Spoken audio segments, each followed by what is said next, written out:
Hey guys, thank you so much for joining me in another video. So I've been looking at what's been on my mood board slash really things that I've screenshotted. And I just wanted to talk about this today. I was really thinking about this intersection of luxury and sportswear or utilitarian fashion met with something a little bit more elegant. I was really thinking about this because this hasn't been something I have really resonated with, even though it's a style I have admired. And maybe this is just where my lifestyle is right now. But just thinking about how 5 years ago or pre-pandemic, even early pandemic, do you remember this style, especially in the realm of handbags, this luxury utility style that was really in. It was really evident, I would say, at brands like Louis Vuitton and Prada. When I think about the Louis Vuitton, the multi-pochette accessoire, that bag. Also, Prada had a very similar style. Their nylon utility bags, the re-edition bags with the pockets. It was done in a way that was very visibly branded. Sometimes we would also see this in the form of collaborations like Gucci and North Face or like Fendi and Fila. There was this style was really popular. You would see handbags and these kinds of collaborations as well. But even just during the pandemic, I think fashion became extremely casual. If I think of matching leggings, crop top sets, worn with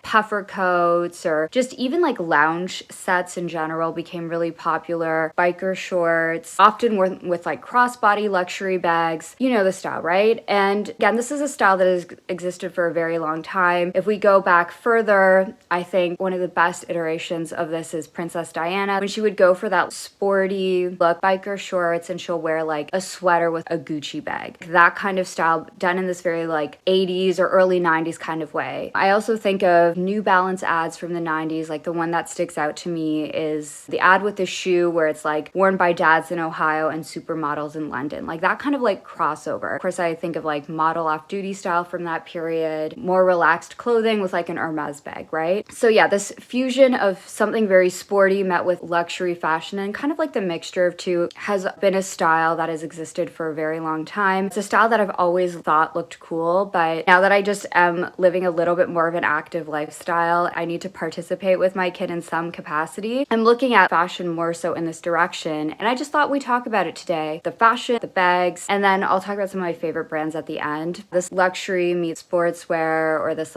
utility meets elegance. This is just really what's been on my mood board as of recent. And when looking at this style, the brand that I immediately thought of that I just think does this so well, this sort of elegant utility style, was La Mer. I think they have a beautiful range of very beautifully tailored clothes, but very also functional outerwear. It's very relaxed, very lightweight, but very elegant. Specifically their last collection. I also think La Mer is really having a moment right now. Of course, I think the trends in fashion have sort of moved towards this direction, but I think a lot of these brands that lean on this quiet luxury side, La Mer has done this, but also in, I think, a more utilitarian way, or just a way that feels more appropriate for people that want to live a little bit more of an active lifestyle. When thinking about La Mer, one collection that also speaks out to me is that collection where it was inspired by the fashion and the lifestyle in Vietnam. So this emphasis on movement, riding bikes in the city. And of course, when I think about their bags, a lot of their bags, they're kind of slung across the body. Of course, the croissant bag and the many iterations of that style is designed by Christophe Lemaire, who I think also is able to fuse really high-end with more accessible fashion as well. He's been the creative director at Lacoste and Hermes. He works alongside his wife, Sarah Lynn Tran, and I definitely think her own style, her influence, of course, is felt. But then when I look at his work at Uniqlo, his Uniqlo U line, I think so much of what we're seeing at Uniqlo can also work with the style as well. To me, it shows that the style can be achieved in a very high-low way. Of course, when I think about a brand like Hermes, I think of Birkins and Kellys, but I also think Hermes, even as a brand, quota bags aside, be it the cargo Picotin, or recently took out my Hermes her bag to the Evelyn, these very sporty equestrian and style bags that are quite utilitarian. But I also think these are bags that you could wear with some of these looks I'm seeing at Uniqlo. You could wear a pair of tailored pants, even with a Kelly bag. I don't even think Hermes,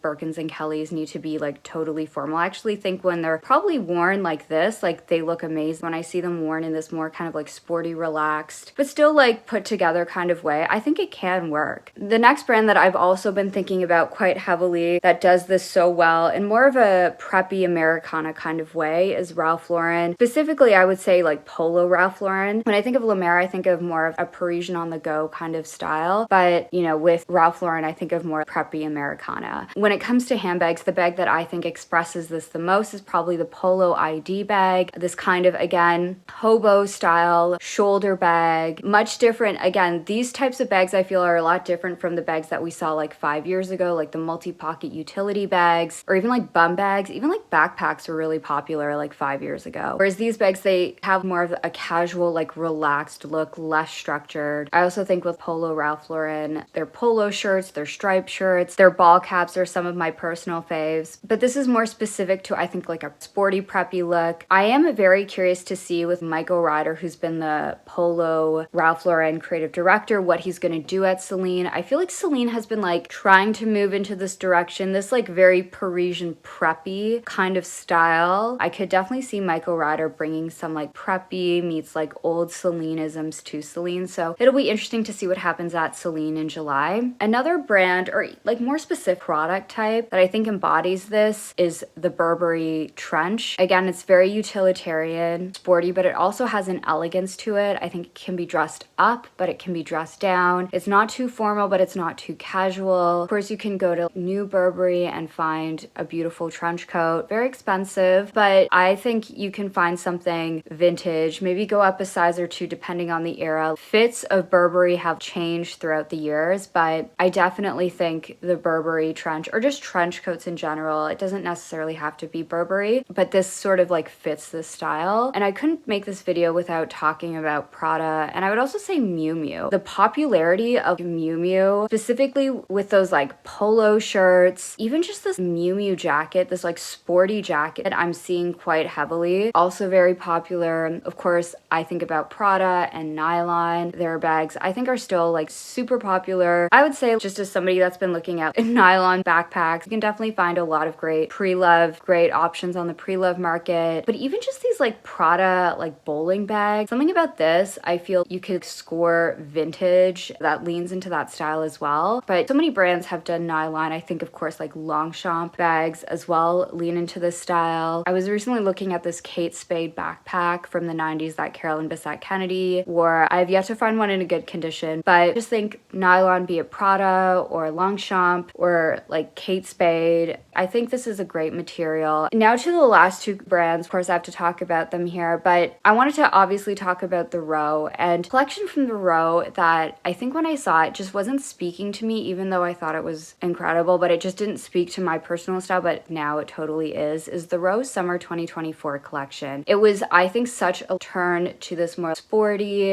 more nylon, very like translucent materials, lightweight jackets, these like poncho-like jackets, these cloche-like bucket hats. There's just something about it that is just really connecting with how I want to dress today in 2025, and it's just so perfectly sporty and relaxed, but again, you could wear a pair of loafers or a nice double-breasted coat, right? Finally, we'll finish off with Phoebe Philo. When she launched her own brand, I just, of course, loved it, but there was something about how I think Daria was styled. Daria with that like leather utility jacket that I think has become one of the most popular pieces in fashion in 2025. A leather utility jacket that like gathers at the waist with like the high neck. This was the jacket that was on the Phoebe Philo homepage when it was first launched. We're seeing like so many iterations of this type of jacket at all price points now, but even just things like the Bombay sunglasses to the crop bomber jackets styled with the pleated pants. This is how I want to dress in 2025 in my current era. I think what separates Phoebe Philo, and I think this collection from the Row as well, not all the Row, but I think there is something that feels a little bit more like active, a woman who lives a little bit more of an active lifestyle, or fashion that isn't totally limited to a ladies who lunch kind of vibe, which I also also appreciate. But again, I think I'm just in this new era. Another person I wanted to mention, not so much a brand, but I just think her styling is incredible. And I'm talking about Dani Michelle. Just the styling behind a lot of specifically Kendall and Hailey's looks, it's just phenomenal. It's always on my mood board. It's always going to be something I'm going to want to talk about. What I also like is, while when you look at how Kendall and Hailey are styled, of course you will often see them wearing like the Row or Hermes or like really expensive designer fashion, but I think it's just this perfect mix between high and low as well. Maybe they're wearing something that you can find at a store that isn't expensive, or you can find like a vintage version, be it like vintage Levi's to vintage menswear pieces in a very Armani kind of way, but it can be also made a little bit more contemporary with statement sunglasses or a statement accessory like a bag. But yes, that's my video for today. Thank you so much for joining me in another one, and I hope to see you in the next one. Bye!